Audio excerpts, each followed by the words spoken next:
Vote দিতে পারিনি আমরা এর আগে, শুধু হাতে কালি লাগিয়ে চলে আসতাম, ভোট দিতে পারিনি। এটা কবেকার কথা বলছে? ২ সালের কথা বলছি। না না, ভোট দিতে পারিনি। এই বোদামে দাও বলে নিজেরাই দিয়ে দিত। কারা? তৃণমূলের প্রার্থীর লোকেরা বলতো যে এইটাই দিয়ে দাও, এরকম দিয়ে। কোন দলের তারা? কোন দলে? তৃণমূলের লোকেরা। তো থেকে ভোট নিত কারা? তৃণমূল বাহিনী। কেন, মানে কি বলতো? কি বলতে এখানেই ভোট দিতে হবে, এখানেই ভোট দিতে হবে, এখানেই ভোট দিতে হবে। 10 বছর ভোট দিতে দেয়নি, 10 বছর ধরে ভোট দেন না?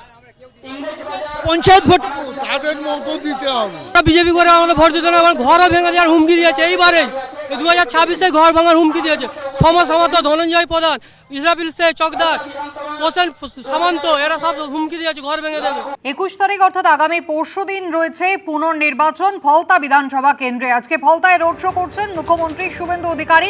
সরাসরি আপনারা সেই ছবি দেখতে পাচ্ছেন, প্রচুর মানুষ তারা ভিড় জমিয়েছেন রাস্তার দুধারে। শুভেন্দু অধিকারী রোড শো একদিকে এগিয়ে চলেছে, অন্যদিকে আজ সকালবেলায় তিনি নিজের বাড়ি থেকে চিনার পাড় থেকে রওনা দিয়ে সোজা পৌঁছে যান ফলতায়। বানেশ্বর মন্দিরে পুজো দিয়ে তিনি আজকে নিজের এই রোড শো শুরু করলেন।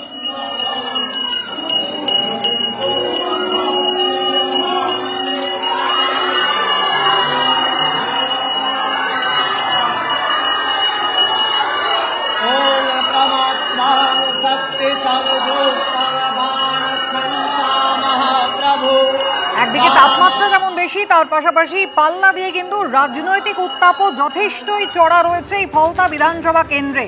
শুভেন্দু অধিকারী তিনি মুখ্যমন্ত্রী হওয়ার পরে প্রথম নির্বাচন, যেখানে আজকে তিনি প্রচার করতে গিয়েছেন। শনিবার গিয়েছিলেন, প্রচার করেছিলেন, কর্মী সভায় অংশ নিয়েছিলেন, আর আজ একেবারে রোড শো করছেন। পাশে রয়েছেন বিজেপির ফলতা বিধানসভা কেন্দ্রের প্রার্থী দেবাংশু পণ্ডা। আমাদের দুই প্রতিনিধি সরাসরি রয়েছেন আমাদের সঙ্গে, উজ্জ্বল মুখোপাধ্যায় এবং সন্দীপ সরকার। উজ্জ্বল, কতটা এগোলো রোড শো?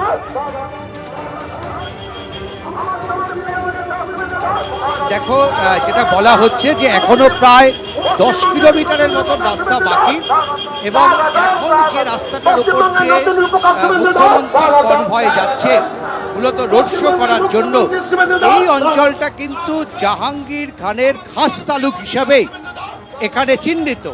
এখান থেকে সামান্য কিছু দূরে তার দলীয় কার্যালয়, এবং এখানকার লোকজনের যেটা অভিযোগ যে এই দলীয় কার্যালয়ে বসেই গোটা ফলতা পরিচালনা করত এই জাহাঙ্গীর খান।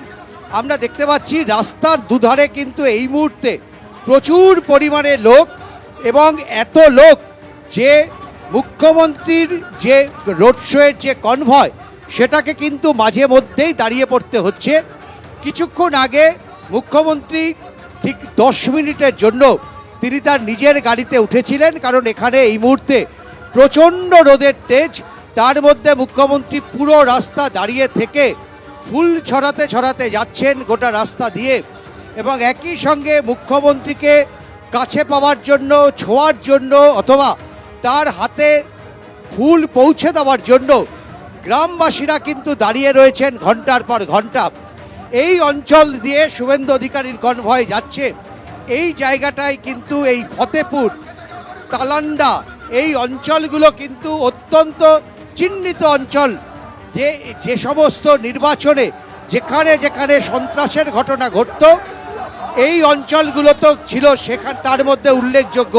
দেখো সন্দীপ, যে ছবি দেখাচ্ছে, রাস্তার দুধারে মা বোনদের ভিড়, এবং তারা একেবারে মুখ্যমন্ত্রীর গাড়ির সামনে পর্যন্ত পৌঁছে যাচ্ছেন, এবং সেখানে গিয়ে তারা মুখ্যমন্ত্রীকে ফুল দিচ্ছেন।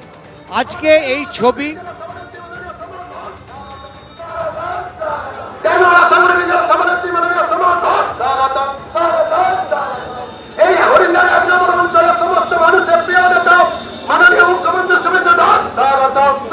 দেখতে পাচ্ছ যে রাস্তার দুধারে যেন লোকের কোনো শেষ নেই।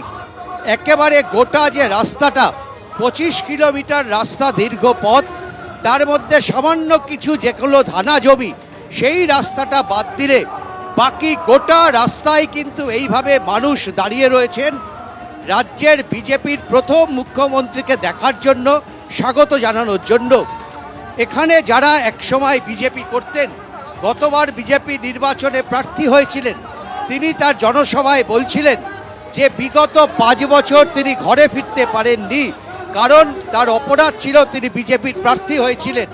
আমরা দেখতে পাচ্ছি একেবারে এই মুহূর্তে কিন্তু বিজেপির পতাকা হাতে কাতারে কাতারে মানুষ তারা একেবারে রাস্তায় নেমে এসেছেন।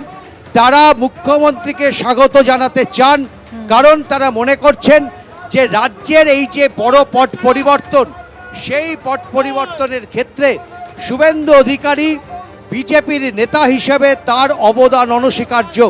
ফলে আমরা দেখতে পাচ্ছি আজকে একেবারে বাঁধ ভাঙা মানুষের উচ্ছ্বাস। মানুষ যেন কোনো কিছু আজকে মানতে নারাজ। ঘন্টার পর ঘন্টা তারা রাস্তায় দাঁড়িয়ে রয়েছেন শুধুমাত্র মুখ্যমন্ত্রীকে একটু কাছ থেকে দেখবেন বলে। এবিপি আনন্দ, এগিয়ে থাকে, এগিয়ে রাখে।